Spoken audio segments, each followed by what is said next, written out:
Residents clearly saying no to the approval of the application for the HMOs throughout the borough. We're here at the meeting to make sure that the planning committee take into account the representation of the residents and make our voices heard. The objections are being pushed aside and disregarded as part of the process. We're here to make sure we represent the voice of the residents. Here is one of the clauses in the planning report. Objections have been raised regarding potential impacts on community cohesion within the neighbourhood.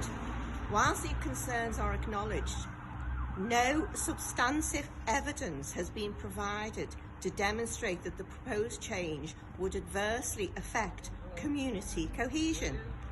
However, there's been a petition of 531 signatures and objections by 30 individual neighbours. So how does that not come across as evidence that it would adversely affect community cohesion? And every single point here is, we acknowledge this, but it doesn't count. The whole planning process is so severely flawed. Several Labour councillors are abandoning their Southport seats ahead of the local elections. They're convinced they'll lose. Instead, Sefton Labour leaders led by Marion Atkinson is parachuting them into what Labour HQ believes are safe seats in Bootle and Crosby. Again, the arrogant Labour Party taking the residents' votes for granted and believing Bootle, Crosby wards and Ford wards are safe Labour seats. Is this the party democracy or damage control? I started the petition to see how the residents are feeling about the new proposed HMO on the estate, as we already have 3, 13 full wet, which is under 100 metres everywhere it is. And we also have another HMO, which is also a hostel on Bowling Track. I'd just like to tell you a little bit of what it's like living in a community of 3 existing HMOs and the hostel run by Sefton. In the past 12 months, and this is only last 12 months, as a community we've suffered with prostitution behaviour, drug and alcohol use, and issues, drug dealing, fighting and overcrowding conditions. We've had criminality, especially from 13 Bootle, where a resident was arrested for trying to entice a 9-year-old girl to go with him in a home which was actually overcrowded, and as before adults, there was limited single occupants and men living in the property. We've had terrible bullying to the next one, number 15 who were fled from domestic abuse. We've had, as I said, the overcrowding just talk about 13 at the moment. And they have significant orders that they make. So we talk about, because that's how many living in the house, realistically. You can check on all the police activity in 13 Bootle way, because there's many. From the overcrowding, we've got significant flooding because of 7 abandoned buildings. And the parking, because of the amount of people in the 13 weeks is overcrowded too. So that's, we're finishing there 13 weeks. Now where I live in South Carolina, I have the other 3 right next to me, and the phone, we've got 15 range on there, which is the end of my block, even though Poland, it's where the house is situated. And then we've got 30 feet on there. And then right opposite my house is the hostel where I stay at. Which is that's 135 Drive. So I do feel very vulnerable with the life. And I'm quite young with the compared to a lot of the elders on the estate. I'm vulnerable. So the hostel, which is 153, the resident next door, they suffer, their daughter suffers, she's a non-verbal autistic child, and they have to suffer constant drug use, drug dealing, and nightly visits from prostitutes. because they just gone to jail. So they're enjoying their life now they're free. Unfortunately, the little girl has to listen to everything that goes on in the house, which is frightening. We had another neighbour who lives across the road in 133 Thinking Numbers. She was threatened with a knife by one of the residents next Christmas for watering her garden too loudly. If you can believe it, I think that's what happened. I go on to number 59. The overcrowd had been made as with 4 single adults, none of them eligible. The 6 single men living in there at the moment. We are a constant noise after 10 o'clock, it's like a party goes on. The fly tipping is horrendous. The rubbish isn't enough for the 6 people that live there, and again, the pets, their partners, they bring in as well, their friends, whichever. And there's an elderly man next door who's frightened all the time. Luckily, the woman next door to that has died, so she'll have to put a bit more. 33, antisocial, noise pollution, lots of rubbish. In summary, you've got enough HMOs on this state. We do deal with a lot as a community. We are a vulnerable community. The housing shortage for 3-bedroom family houses. Why are we even considering another one? Thank you very much.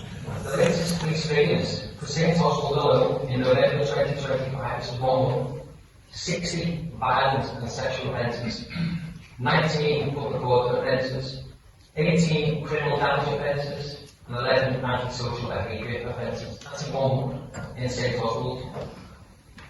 For the last 12 months in St Hospital, it's even more scary. Over 600 violent and sexual offences in St Hospital, nearly 200 public order, over 150 criminal damage, and over 150 antisocial behaviour offences in my ward. I know that not all these incidents are directly linked to HMOs. However, I can tell you that a significant portion of my casework involves complaints related to HMOs in my ward, crime and their occupants causing disturbance. Last year, some of you may remember, there were 2 serious knife-related incidents involving HMOs, directly involving HMOs in our ward. A male was arrested, walking around Marion Square carrying a knife, and 3 males were arrested a week or so later after a serious stabbing of another person living in that HMO. Both of these serious incidents are providing a large-scale police response. These events and issues we see around HMOs are heightening the fear amongst our residents, and any additional HMOs will only increase that fear and pose a further risk to our residents. This proposed HMO on the rental estate is an end terrace with a pathway being blocked at one end. This means you only have one way in and one way out to access the property. There's poor lighting and no CCTV in the area. It's accessible through a walkway and surrounded by fields. If approved, this will cause disturbance to neighbours and will significantly harm the character of the area without a risk for safety and security for everyone. I believe this proposal is contrary, and I've got some of the politics here, is contrary to Sefton local plan HC4. Number 2A, it will harm the character of the area. 2B, it will affect the living conditions of either the occupants or, in this case, the neighbouring properties. Second policy EQ2, the design, layout and access must ensure the safety and security of those inside and, more importantly, those outside the property. I believe it is also contrary to the National Planning Policy Framework, paragraph 96B, that says all planning policies and decisions that this property should be safe and accessible to crime and disorder and free of crime, do not undermine the quality of life or the community cohesion. Paragraph 135 of the NPPF, development should promote health and well-being, ensuring crime and fear of crime do not affect community cohesion. And paragraph 198 of the NPPF, applications must consider any effects on health, living conditions and the environment. We all know that Sefton Council introduced an remedial Article 4 last year.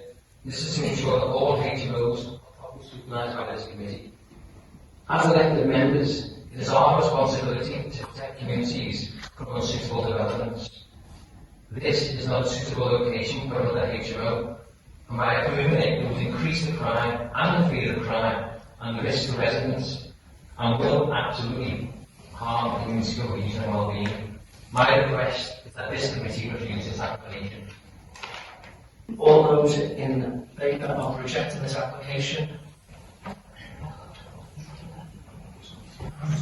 That's unanimous.